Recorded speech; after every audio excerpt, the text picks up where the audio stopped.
Bismillahirrahmanirrahim. Assalamualaikum warahmatullahi wabarakatuh. Kita doakan kita semua bersama. Semoga seluruh dipanjangkan usia dunia, senantiasa dalam keadaan sehat, terutama karomah dan barokahnya untuk kita semua. Al-Fatihah. A'udzubillahi minasyaitonir rajim. Bismillahirrahmanirrahim. Alhamdulillahirabbil alamin arrahmanir rahim maliki yaumiddin. Iyyaka na'budu wa iyyaka nasta'in ihdinas siratal mustaqim siratal ladzina an'amta 'alaihim dimuliakan Allah laki-laki khususnya Ajajar Baud. Semoga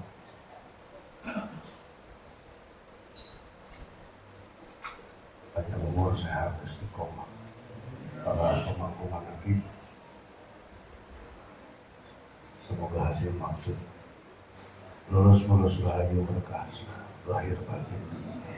Panjang umur, sehat, istiqomah.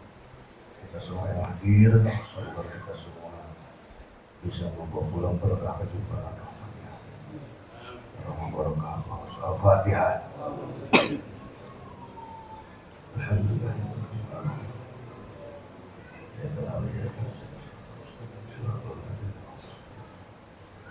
Yang pertama, nama saya Sholih Anwar Saifur Rijal, bukan Samsu Rijal.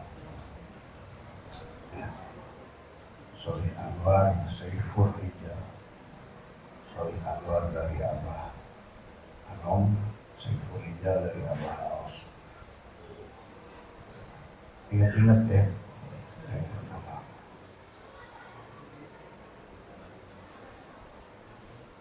Yang kedua,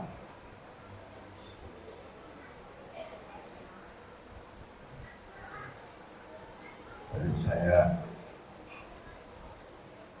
mendengar ada kalimat Ar-Rahmanir Rahim Maliki Yaumiddin. Itu yang kedua. Seharusnya kalau diwasal Ar-Rahmanir Rahim Maliki Yaumiddin. Jadi ada kasroh, itu harus dibaca. Ini bukan koreksi hanya ke MC, tapi ke semuanya. Ya. Jadi jangan kebiasaan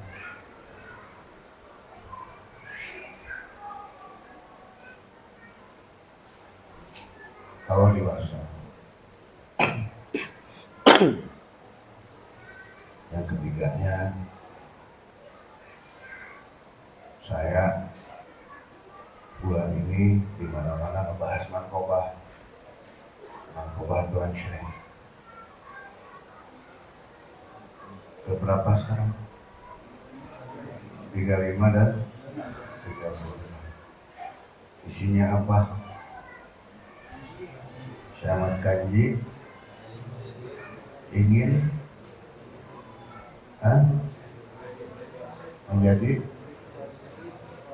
murid Tuan Syekh Abdul Qadir, ingin ikut kepada thariqahnya Tuan Syekh, karena mendengar thariqahnya lebih banyak diminati. Itu ngomong ke siapa? Enggak ngomong sama siapa-siapa. Sedang wudhu, ada suara hati, ya kan? Suara hati terletak ingin ikut thariqah Tuan Syekh. Sedang wudhu berarti sedang bersuci. Kalau sedang kotor mah tidak akan ada suara hati seperti itu.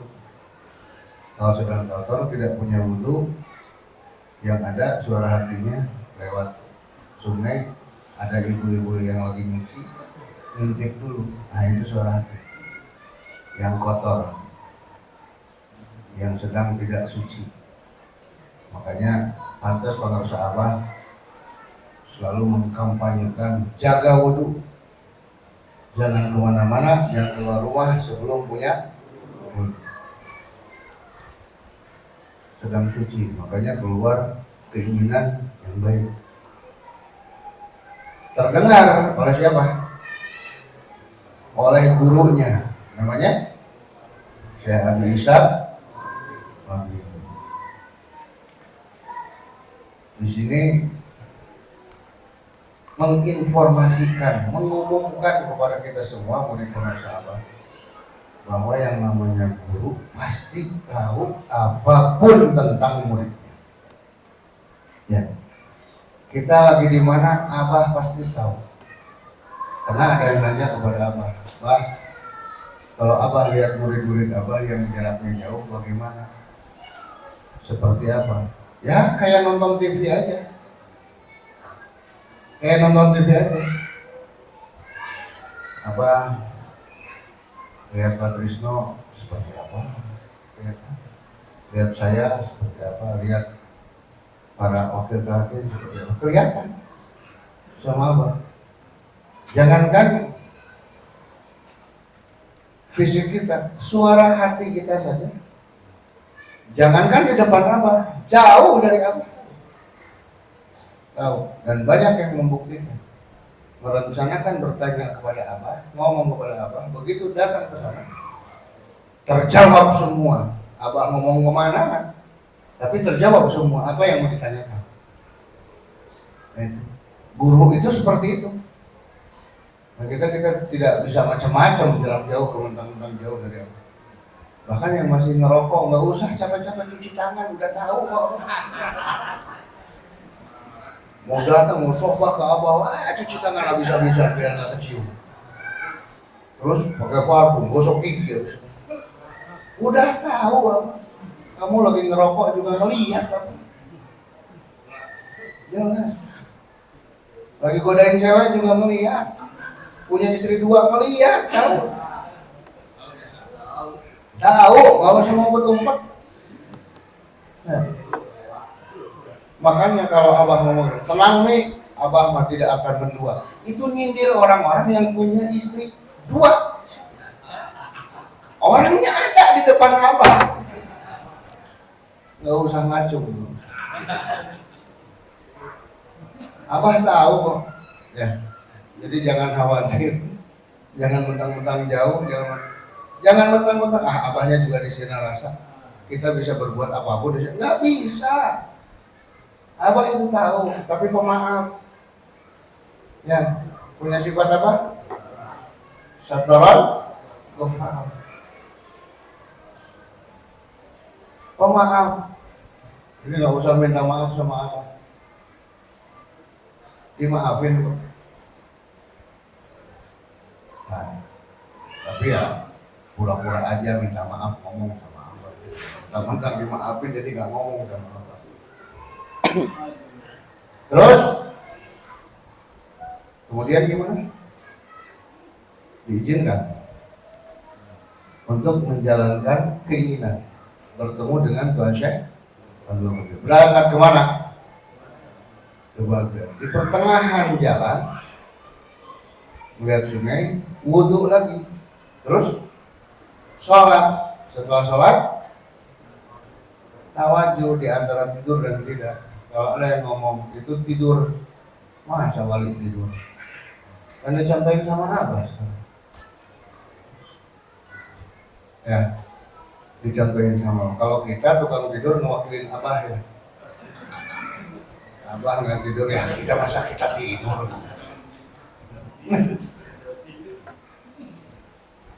Saya nggak ngasih jalan.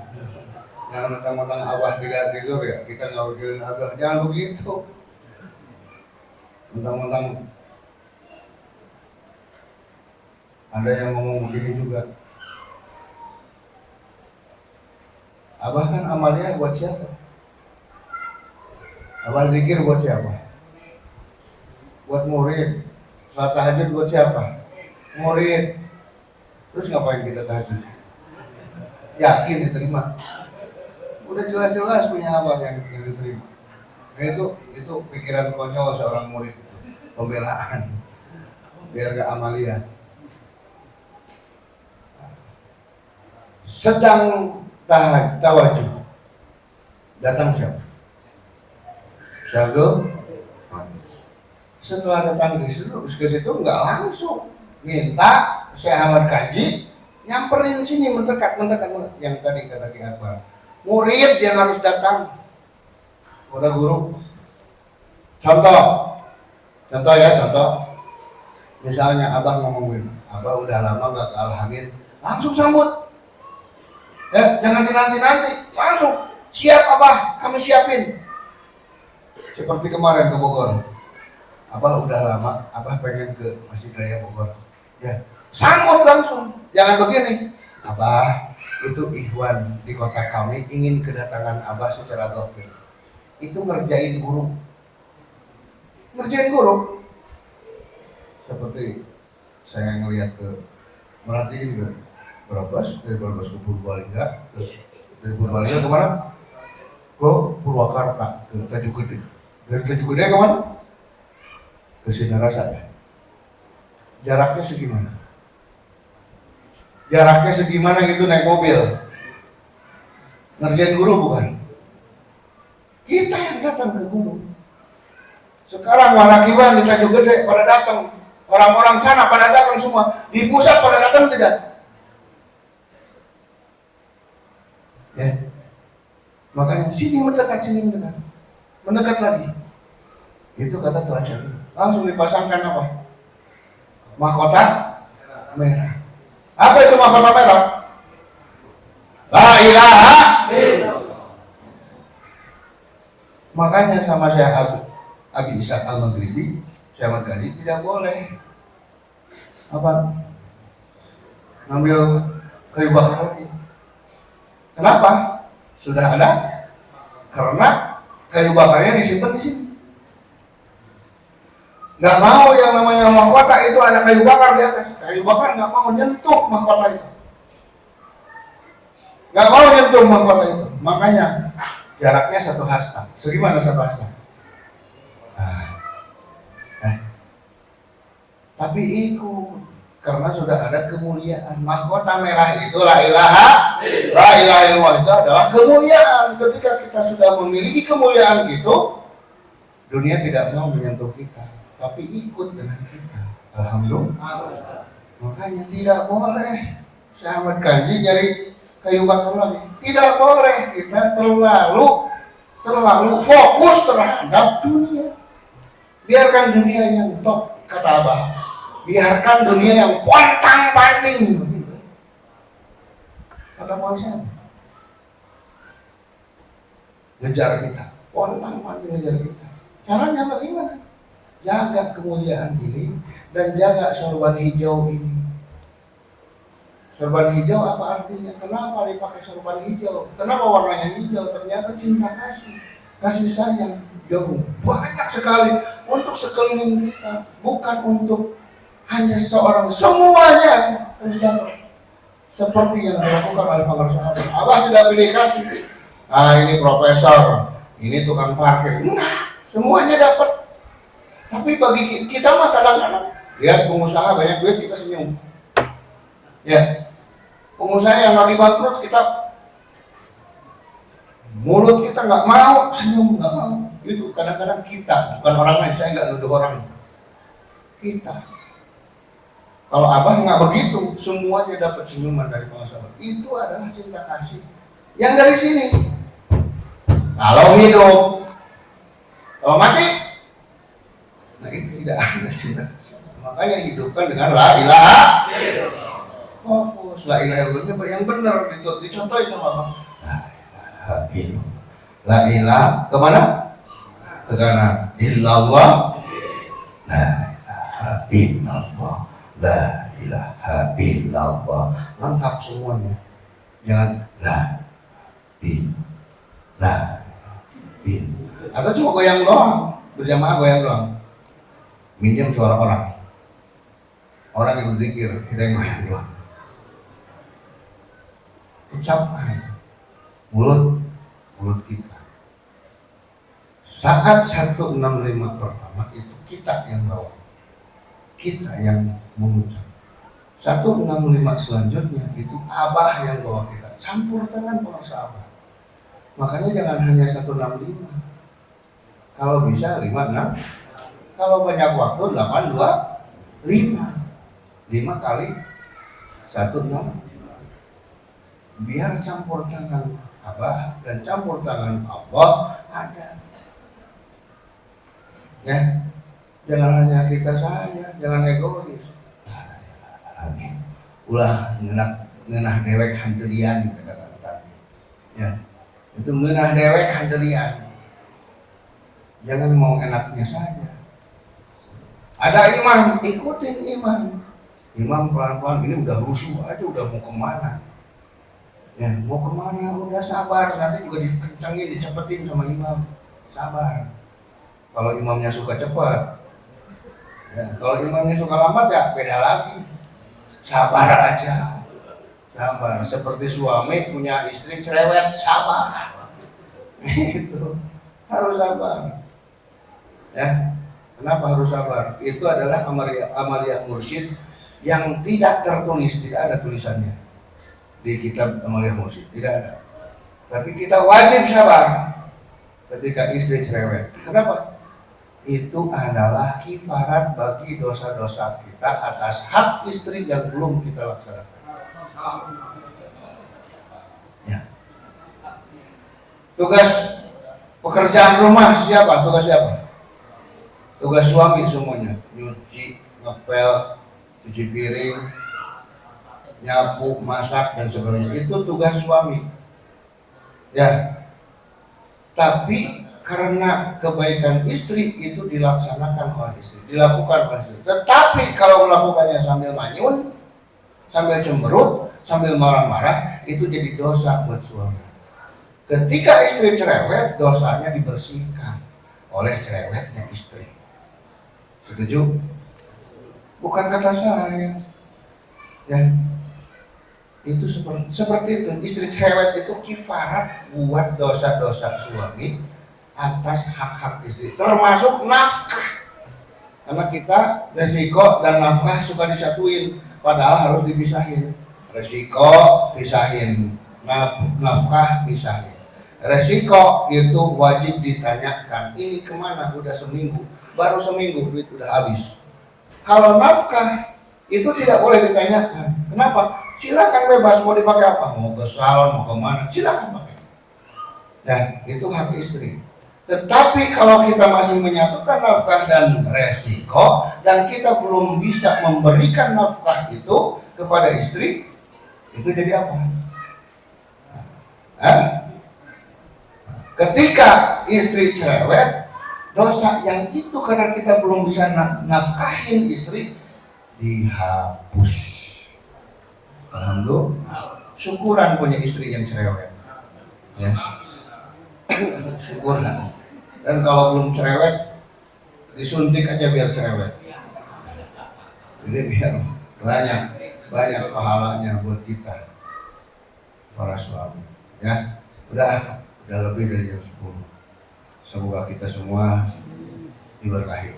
Semuanya segalanya selamat. Al-Fatihah.